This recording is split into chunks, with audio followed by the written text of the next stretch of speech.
so great to see friends. Thank you both for being here. I'll start with a few questions before we open it up. Claire, your films are typically, I think, very concretely situated in the real world, in reality. This film is set almost entirely on a spaceship in the void of outer space. I'm just wondering if that meant a change of approach in how you thought about it, and whether it was a very different experience working to a large extent on a set. Very honestly, I have to say the important thing was happening between the character, and the space thing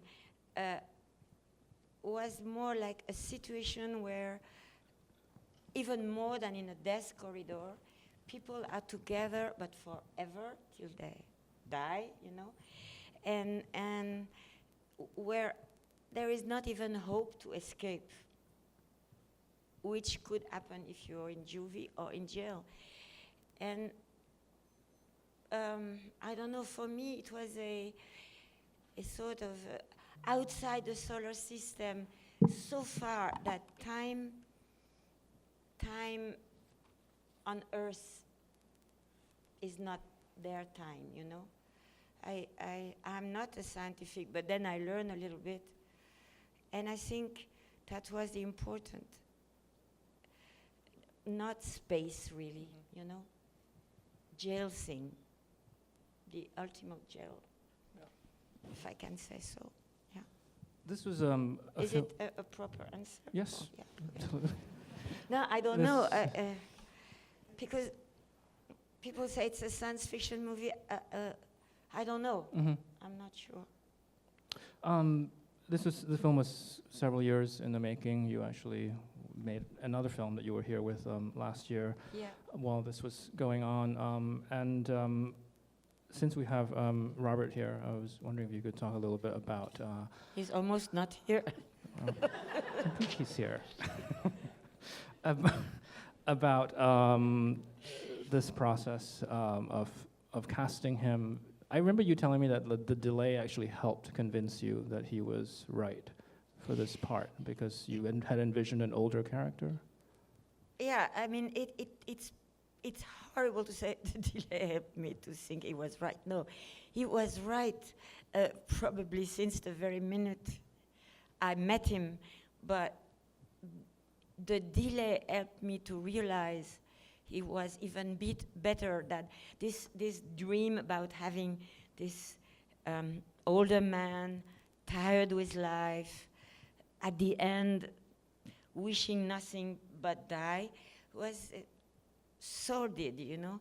And Robert was bringing something I had not expected, but I was a little bit afraid, to be honest, because I think I was afraid not of his youth. I was afraid maybe he was too good looking, or maybe too precious to me in a way, you know. I thought, oh my God, I have to be aware of that, you know, and not to be afraid by his charisma. Robert. You don't have to be afraid. No, it's true. In a way, you're very honest, but you don't realize, for me, you represent a charismatic person. When did you first discover Claire's films? I think I saw White Material in maybe 2010 or 2011, and on TV, and then just immediately, I just thought it just seemed like I always really like directors who can really create a very specific world, which feels very contained in the movie, and I think I started kind of trying to chase her down, which took about 3 years to get a meeting, like maybe longer than that, like 4 years to get a meeting. And yeah, when this came about, I was kind of, I mean, I never really thought she'd do a movie completely in English as well, so it was a bit of a shock to me. To say the truth, we wrote the script in French with Jean-Paul Fargeau, but for me it had to be in English because there was no way for me, as people in space could speak French, you know. For me, you see, it would be so fun, you know, so it was either English or Russian, you know, no way. Can you talk about putting the rest of the cast together? Juliette sort of came in fairly late in the process, as I understand it. I'm wondering if that role was adapted for her after she joined the film. I mean, we just finished the other film. Yeah. We were in Cannes, and then Patricia Arquette, I have met in LA, and I thought was going to be the doctor.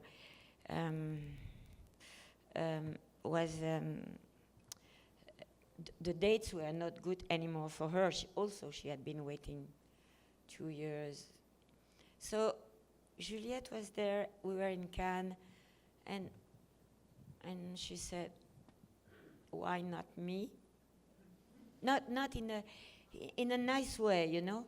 And I knew my producers would be very happy if she was in the film, in a way, you know. I was afraid to do 2 films in a row with her because it was so close. So that's why I invent to help me this long growing hair, like 4 years of growing hair, to help her and me.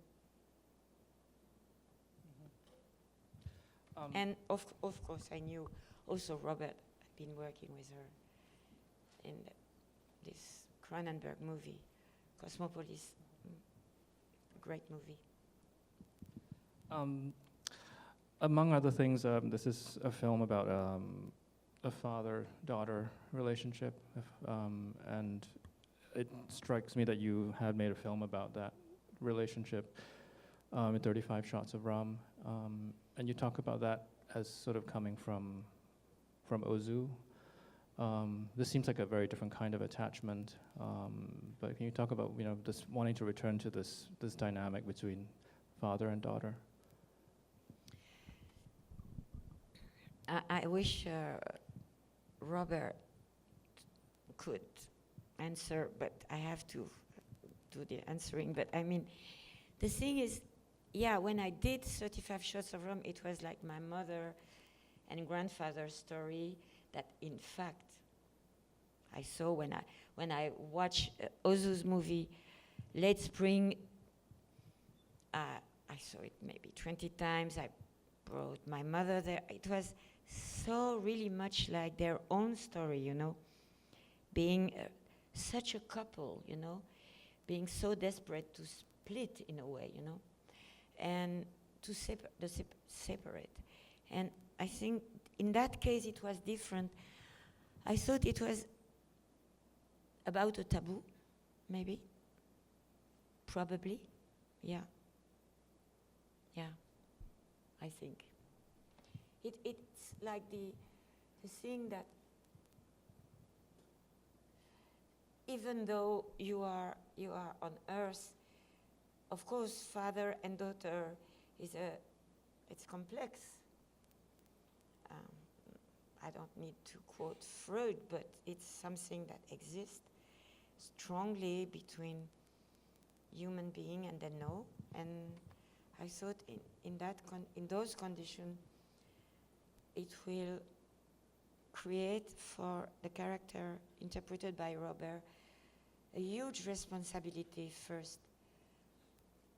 Probably the character at the beginning, when he's alone, he thinks the best would be to jump, to die. But then he cannot. He has this responsibility of this little baby. And so they stay alive together until they reach a moment where he knows it's going to be more difficult. Maybe not for the father, but probably for the daughter. I don't know. Robert, you have these long sequences where your co-star is an infant. Can you talk a little bit about just working with a baby for such? They're quite remarkable sequences, and I'm just wondering if you can talk about that particular challenge of acting with a baby. I mean, it kind of changed how who I thought the character was completely. I mean, I think when I was first thinking about it, the taboo element of the future relationship, I thought because Monty was so kind of he was put so much pressure on himself all the time. I thought that he would put that pressure on his daughter afterwards, and that would kind of create this incredibly intense relationship. But then you find just in the performance, you can't really help but be quite soft to when you're with a baby. And I mean, I'd kind of planned to be a lot just stranger and just something which felt wrong with all those scenes. I mean, it's just almost impossible to do that. And it kind of, I think it sort of softened the whole performance really, because I mean, especially what I was thinking I was initially intending to do anyway. But it's, I mean, I always, when people say, you know, don't work with animals and children and stuff, I think it makes it exponentially easier. You just have someone who's a constant little font of inspiration all the time. You can just be totally reactive rather than, I mean, you're completely unself-conscious if you're with a baby the whole time. I mean, I completely loved it. It was the same for us, I guess. For us, for the crew, something happened with Scarlett, this little girl, whom, by the way, Robert knew. He cast her, actually. No, I mean, of course, he didn't cast her. He would not impose a little daughter on a film, but he knew she's the daughter of one of his best friends, and I was desperate that the baby that we had in Köln to start the film with, I was not ready to shoot with that baby, and I realized Robert felt the same. So we decide at night, I don't know if Juliette is in there, but she remember well. We call Sam, your friend, in the middle of the night, ask him to come urgently, save us. We need a baby immediately. With a mother to feed her. But the initial baby we had, it would have just been an entirely different movie. Oh, yeah. Just touching her, as soon as I held the kid, she just would not stop screaming the entire time. So that would have been an entirely different beginning. I remember telling the production, I cannot shoot, I really cannot shoot with a baby like that, because it's not a bad baby, but it's a baby. They had chosen twins. They wanted twins to make sure. But twins, it's not a great idea, because twins are different. They are not the same. And twins, when they separate, they are unhappy, you know? So it was a crazy decision. Okay, enough with the baby. Could you talk, actually maybe you could both talk about this, just the design of the spaceship and sort of what it was like, you know, being on set. It's conceptualizing what this vessel was going to be. It's strikingly like a kind of low tech in a way, which I think works really well with when you think about like who are the people who were put on this ship, you know, these sort of misfits and criminals, but like designing this ship with its various, spaces, including the fuck box, I think it's called, and the garden, which is a very important space on board as well. People are leaving. Do you want to answer? No, I'm so. Okay, do I answer? Yeah. So I thought when we were writing the script that there was a corridor in the middle. That was very important, like in a jail, surrounded by the cell, and then the garden was very important always. It was the first image of the film always in the script, and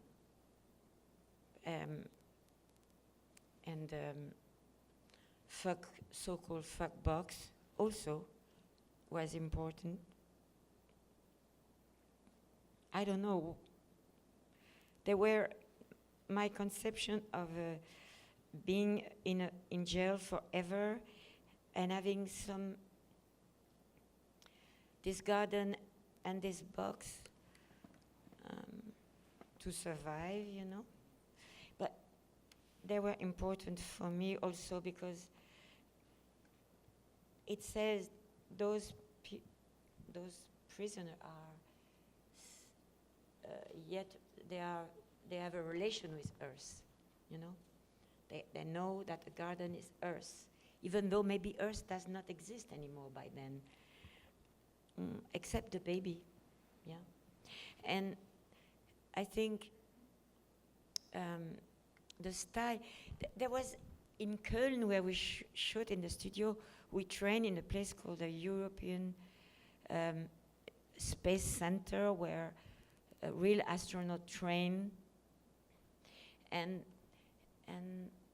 we visit all those places together, and the Soyuz, the Russian little capsule that is still used for return on Earth, is, you say low tech, but this is incredible. It's like camping tent, with 2 pedals, and if your arm is not long enough, you have a stick to push the button, No, and even the computer look like in the 80s. And I asked why, and they said, till today there is no better way, because this is heavy technology from the 80s, and it's very solid. And I thought, wow, this is great, And with the art director, it creates something right with the gel shape, Nothing else to say. I'll just ask Robert one more, and then we can. Also, it means also that they were not warrior, they were not guy and woman for the conquest of space. I can't stand that idea. Robert, can you talk about whether there was any specific preparation you did for this role? And I also was curious about how you felt about singing the theme song, which we hear with the closing credits.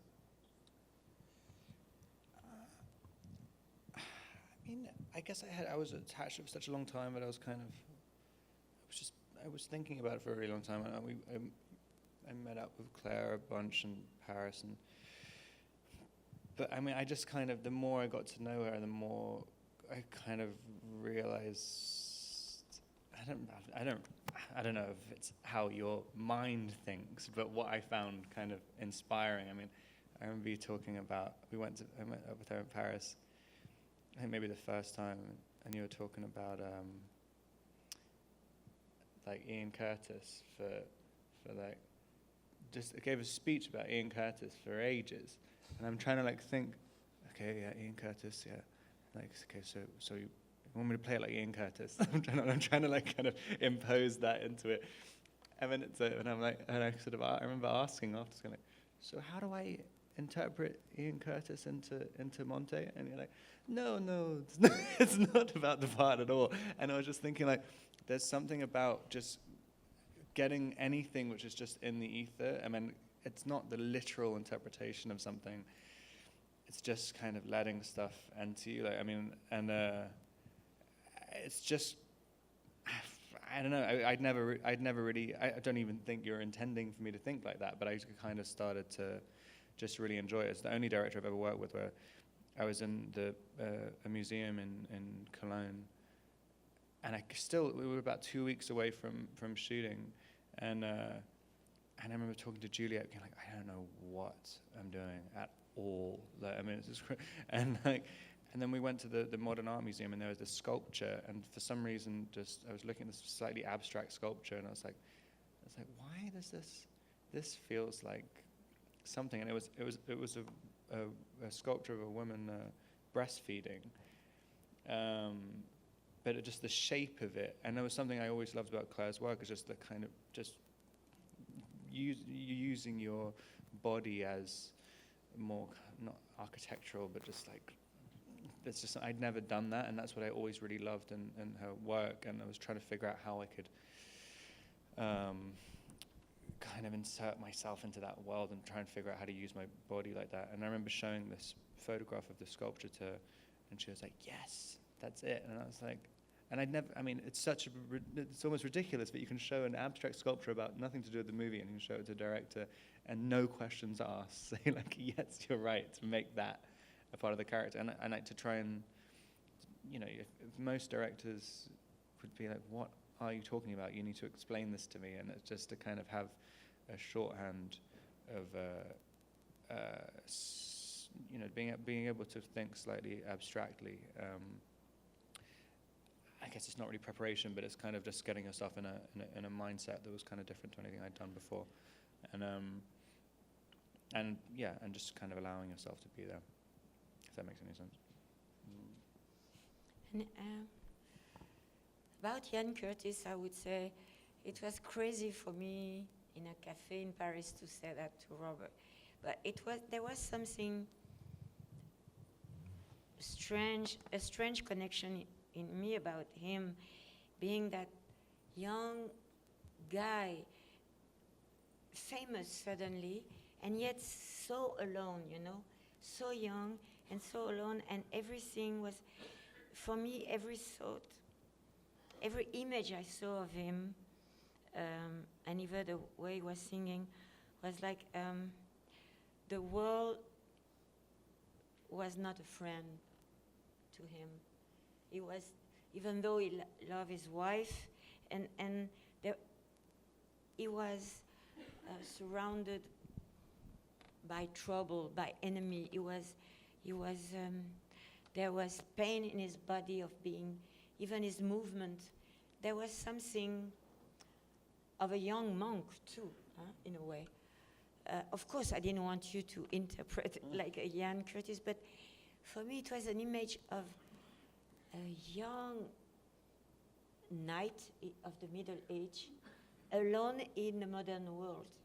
And that was something I had in mind. And just the music, working with Stuart Staples again, and this time actually having a song written for the credits, which Robert sings. He did it on his own. Stuart is a very secret person, so his English he speaks English in such a way that I hardly understand what he says, and my English is such that he probably do not understand what I say, and we get along for years and years together like that. He lives in France, doesn't speak French, and I always say yes, yes, yes, so that, and he said yes, yes, yes to me, but I know something in between I don't get until it's the moment to hear the music or the song. So I think one day he told me, I said, I called you yesterday, you were not answering. He said, no, I was in London recording the song with Robert. I said, the song with Robert? Okay. And because for years I told him, I would like a song and that he made it his own way, you know. That Stuart is a very, he's sharing probably a lot of things, but he doesn't want to say what. It's nice recording with him as well, 'cause I love his singing voice, and I'd never recorded professionally like a studio before, and I just he sang a demo of it, and I'm just trying to imitate his voice, and it's weird to kind of I mean, you're doing it like an act, because he's got quite a specific accent in his singing as well, and so I was literally doing it on, and he was like, just sing it your own way. I'm like, no, I want to do it exactly as you sang it. So I was literally recording it word for word, listening to his voice again and again and again, and trying to sing it like him. He was so happy with the song. Yeah. It's strange not to be understood by someone without talking so much, and I understand him so well. It's very strange, but it's 7 or 8 films we made together. This is long. All right, we'll take a few audience questions. We have microphones, so if you, we have one here.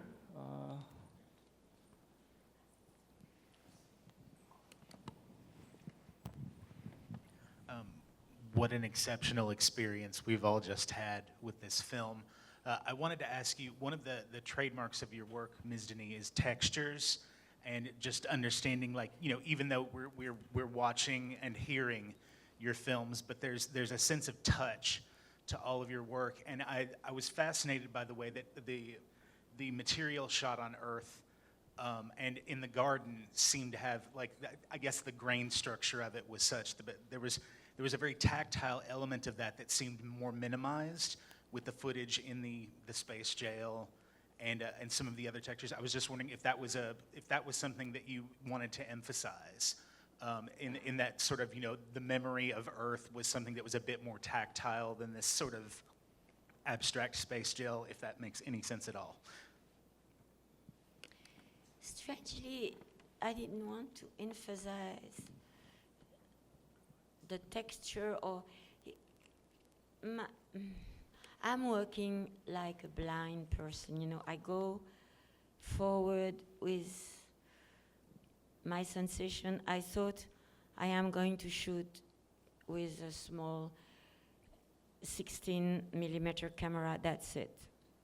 And I was not trying to create a texture. I wanted that image on Earth were made with film and light, because we were on Earth, not like in the ship where I thought a digital camera was perfect. That's all. But it was not to create that texture. It was just because it was fair for me. And also I enjoyed using this camera, yeah. We did all those shots in Poland, and I had this Polish young guy, DP, you know, small crew. It was really, I had left the ship and I was on Earth, you know. I was no more with the same crew, and apart from me, I was the same people. Over there. Yep.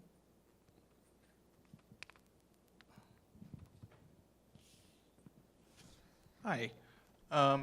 So I, like many people in this room, have been eagerly anticipating this project for a number of years, and it's interesting to see all the kind of transformations it's had over the years, at least from an outside perspective.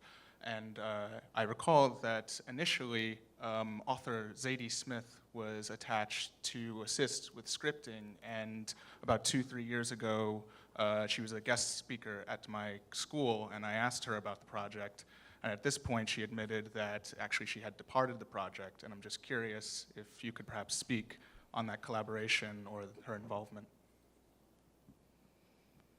I think Oliver Dungy, the producer who wanted me to meet with her, and was right, because we wrote in French, and I told him I don't want only a translation. I would like to be able to speak with someone that speak American, and I can decide about dialogue with that person, you know, because translation of a French dialogue never worked, really, you know. And I met Zadie in London with the producer, and I met her with her husband because she wanted to share the work with Nick Laird, her husband. And I was impressed by her beauty, and I'm a very stupid.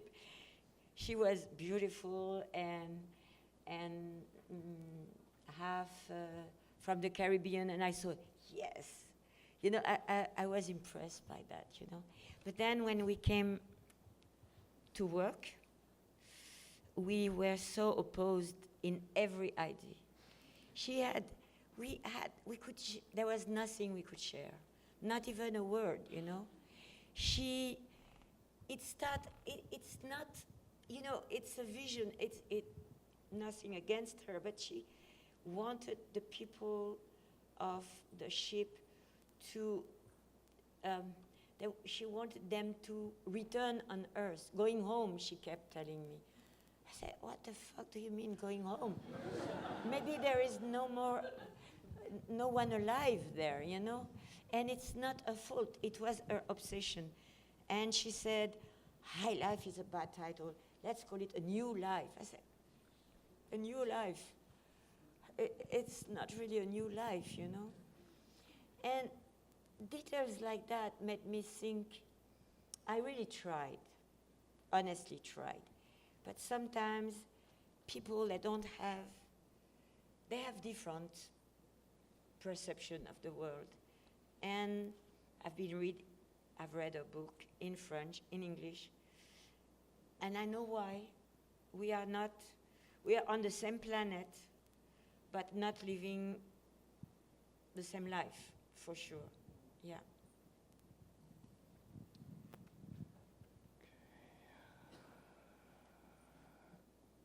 Yes, over there.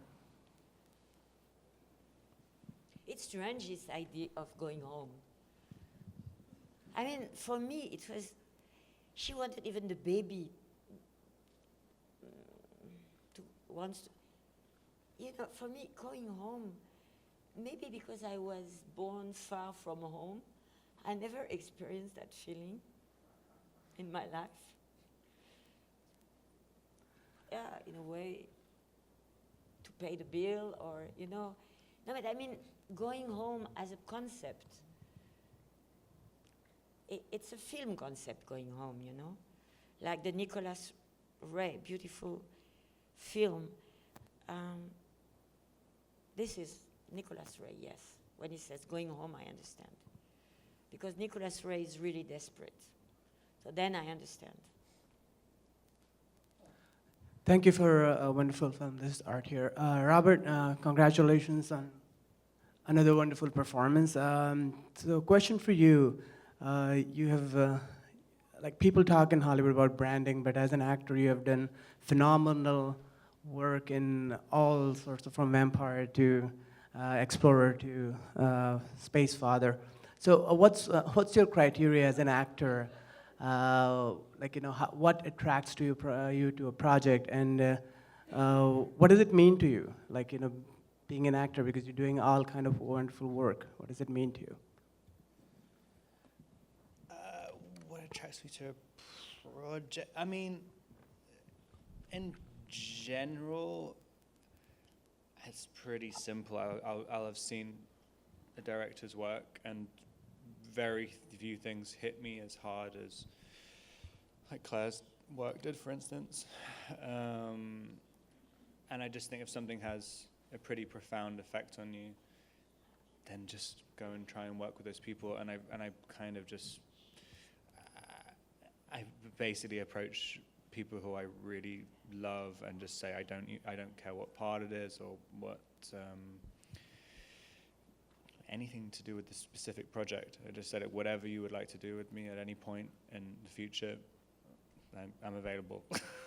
Like, and it generally kind of seems to work out in the way that I wanted it to work out. But I mean, and also I think I try and approach, like with this, I looked at all of Claire's movies, and it seems like all of her actors have a total unself-consciousness, and they really seem to inhabit their physicality a lot. And it was just one of those things which I sort of obsessed with, thinking I as a person don't fully inhabit my body and stuff. And so I thought, you use these movies as a sort of therapeutic exercise in a way, where you kind of think, well, if it's happened to other people, maybe it will happen to me if I do it. And I think a lot of the time I'll try and with parts and acting in general, I think I find it the most thrilling when you read something and I remember it started really with Cronenberg on Cosmopolis, when I really loved the script, but I was so afraid of talking to him because I didn't know how to kind of talk about the part in a academic and cerebral way, but I knew I really liked it. And I found the emails where I was talking to my agent, trying to figure out how to get out of even a phone conversation with David, because I was so terrified of being humiliated on the phone.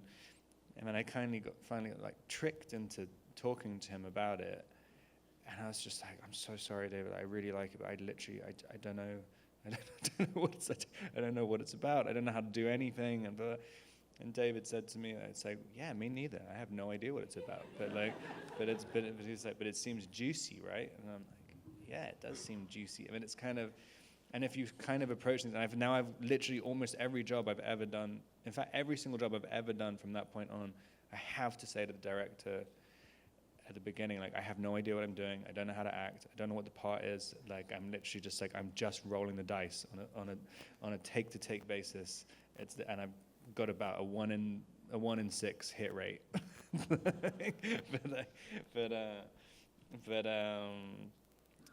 Yeah, that's kind of probably why I don't do that many commercial movies, because you can't really do that to a kind of corporate machine if you go up and say, like, I have no idea what I'm doing, sorry. But yeah, I think if you approach things which you're afraid of,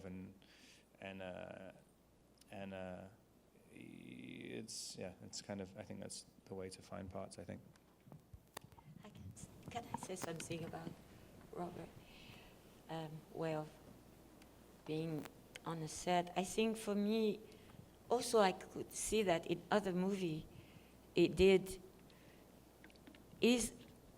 has a.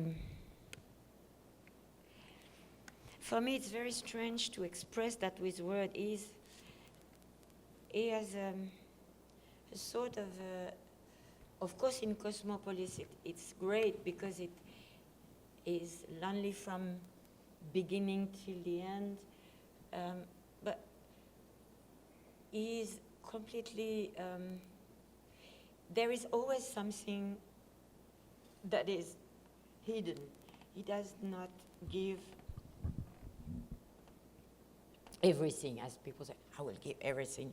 No, something stayed behind his face, behind his skin, inside, a sort of, it's not resisting any direction, no, it's existing, I would say, which is probably what David Cronenberg like also, existing, not, for me, it's easy, so easy. I was completely amazed how easy, because I'm shy, and first day of shooting, it's always this sort of approaching an actor or an actress with a camera. It's not an easy thing at all. And I knew this mystery in him would help me to get close. Yeah.